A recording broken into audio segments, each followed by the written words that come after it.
से जो कल कूलाम का नियम हम पढ़े थे, F बराबर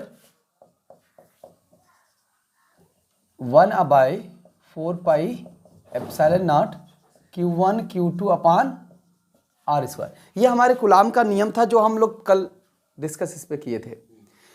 तो इसमें हम लोग ये भी जान चुके थे कि 1/4πε0 बराबर होता है 9 × 10⁹। ठीक है, इसकी यूनिट क्या होती है भाई? न्यूटन मीटर स्क्वायर पर कूलाम स्क्वायर। ये इसकी यूनिट होती है, इसकी वैल्यू होती है। ठीक है ना। हम लोग ये कल डिस्कस कर चुके थे। आज डिस्कस हम करने वाले हैं ε0 क्या होता है। कल हमने बताया था कि इसका डाइलेक्ट्रिक कांस्टेंट परावैद्युतांक के बारे में चर्चा किया था कि यदि आपके दोनों आवेश Q1 और Q2, ये कूलाम लॉ बताता है कि यदि दो आवेश एक दूसरे से r दूरी पर स्थित होते हैं तो इनके बीच एक बल लगता है। वो बल आकर्षण का भी हो सकता है और प्रतिकर्षण का। तो उसी वैद्युत बल को, ये आपका इलेक्ट्रिक फोर्स है, वैद्युत बल, इसी वैद्युत बल को कैलकुलेट करने के लिए उसका मैग्नीट्यूड, उसका परिमाण निकालने का यह फार्मूला है। ठीक है।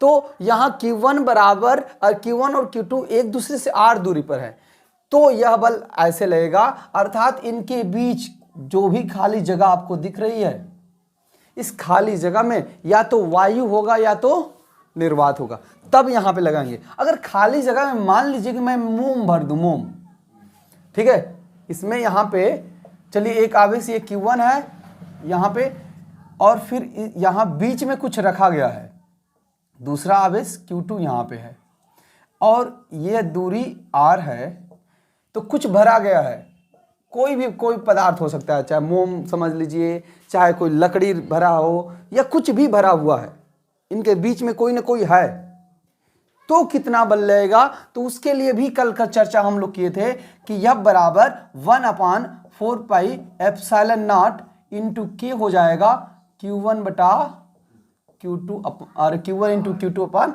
R²। ये होगा, जहां K क्या बताता है कि ये जो आप माध्यम लगाए हैं, इनके बीच जो भी पदार्थ रखे हैं, उस पदार्थ का परावैद्युतांक, डाई इलेक्ट्रिक कांस्टेंट। ठीक है। अब सवाल आता है कि परावैद्युतांक क्या होता है, डाइलेक्ट्रिक कांस्टेंट क्या होता है? ε0 को हम कहते हैं निर्वात की वैद्युतशीलता। ठीक है, निर्वात की वैद्युतशीलता। ठीक है ना। इसको हम बोलते हैं electric permeability in vacuum. Electric permeability in vacuum बोला जाता है, निर्वात की वैद्युतशीलता बोलते हैं, और इसको कहते हैं K को परावैद्युतांक, डाइलेक्ट्रिक कांस्टेंट। तो हम अलग से परावैद्युतांक किसे कहते हैं विस्तार से जानेंगे, अलग से जानेंगे कि वैद्युतशीलता क्या चीज होती है। ठीक है ना। तो यह फार्मूला इतना तक हम पढ़े थे। अब इनके बारे में हम बात करते हैं। अगर कई बार आपको बुक में लिखा मिलेगा कैसे कि यदि हम मान लें, यदि एप्सिलॉन बराबर या εr लिखा होता है, जिसको हम कहते हैं रिलेटिव परमिएबिलिटी, सापेक्षिक वैद्युतशीलता, किसी माध्यम के सापेक्ष वैद्युतशीलता, उसको सीधा कह सकते हैं। किसी माध्यम के सापेक्ष वैद्युतशीलता को εr से भी दिखाया जाता है या फिर एप्सिलॉन से दिखाया जाता है। तो एप्सिलॉन बराबर ε0 इंटू K होता है। क्लियर है। तो आप इस फार्मूले में क्या रख सकते हैं? F बराबर 1/4πε0, ε0 कह रहे हैं, ε0 इंटू K की जगह पे हम क्या लिखेंगे? या तो εr या तो एप्सिलॉन, जो भी हम मान लेंगे, और फार्मूला हमारा Q1 Q2 अपान R²। तो यहां हम क्या लिखेंगे? जहां एप्सिलॉन, या अगर εr लिखे हैं तो इसको लिखेंगे निर्वात, माध्यम, जिस भी माध्यम को आप लिए, माध्यम की क्या है?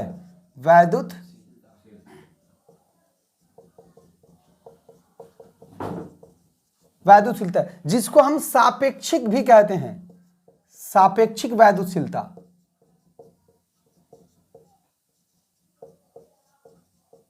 वैद्युतशीलता कहते हैं।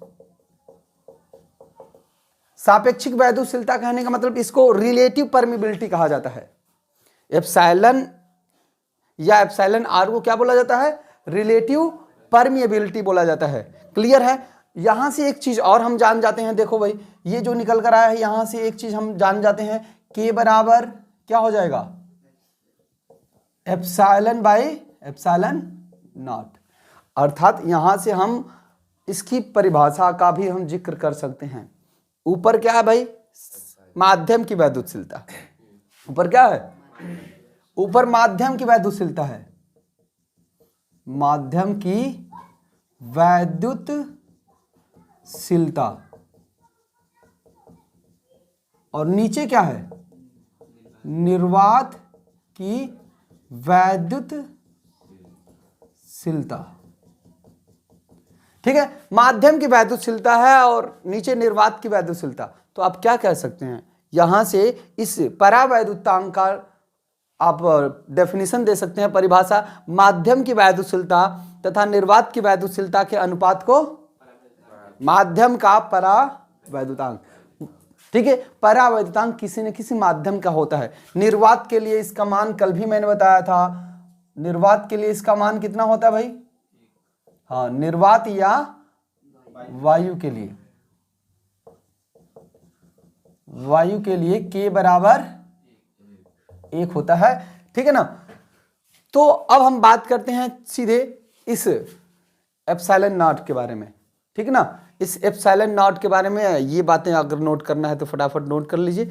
तो हम एप्सिलॉन नॉट के बारे में बात करते हैं कि एप्सिलॉन नॉट का मात्रक क्या होता है, उसकी वैल्यू कैलकुलेट कैसे करेंगे, तमाम सब बातें। ठीक ना। ठीक है, तो यहाँ पे हम बात करने वाले हैं अब कि निर्वात में एप्सिलॉन नॉट की वैल्यू क्या होती है, निर्वात में ही उसकी वैल्यू होती है, तो कितना वैल्यू होता है उसको हम कैलकुलेट करेंगे। ठीक है, एप्सिलॉन नॉट का मान निकालने की कोशिश करते हैं। चलिए,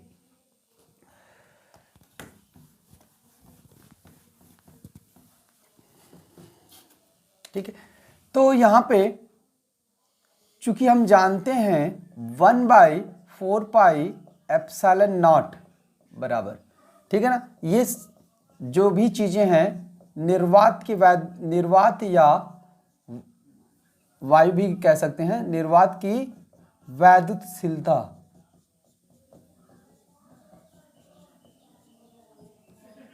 एप्सिलॉन नॉट के लिए है। ठीक ना, निर्वात की वैद्युतशीलता एप्सिलॉन नॉट के लिए सब इनका मान निकालेंगे, इसके मात्रक, इसकी बीमा, सब कुछ कैलकुलेट करेंगे।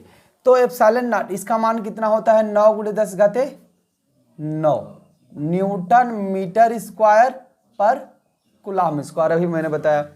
तो देखिए हमको निकालना किसकी वैल्यू है, एप्सिलॉन नॉट की।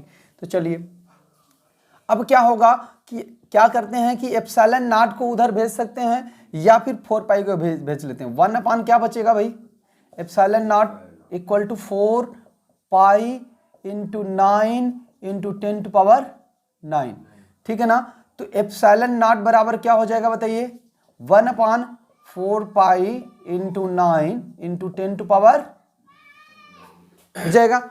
तो बताओ epsilon not equal to 1/4 into pi की वैल्यू 3.14 या 22/7 लिख सकते हैं, इंटू 9 इंटू 10⁻9। जब इसको सॉल्व करोगे आप, डिवाइड करोगे वगैरह, तो जो वैल्यू आएगी वो मैं सीधे लिख दे रहा हूं, आप भाग देकर देख लेना यहाँ पे कितना आ रहा है, 8.85 इंटू 10⁻12।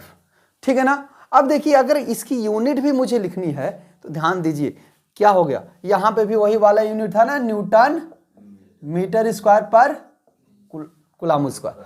ठीक है, तो अब यहां पे यही उल्टा हो गया, अपान में आया कि नहीं यूनिट, न्यूटन मीटर स्क्वायर पर अपान में आया। जब इसी को आप ऊपर ले जाएंगे तो ये क्या हो जाएगा, कूलम स्क्वायर पर न्यूटन मीटर स्क्वायर।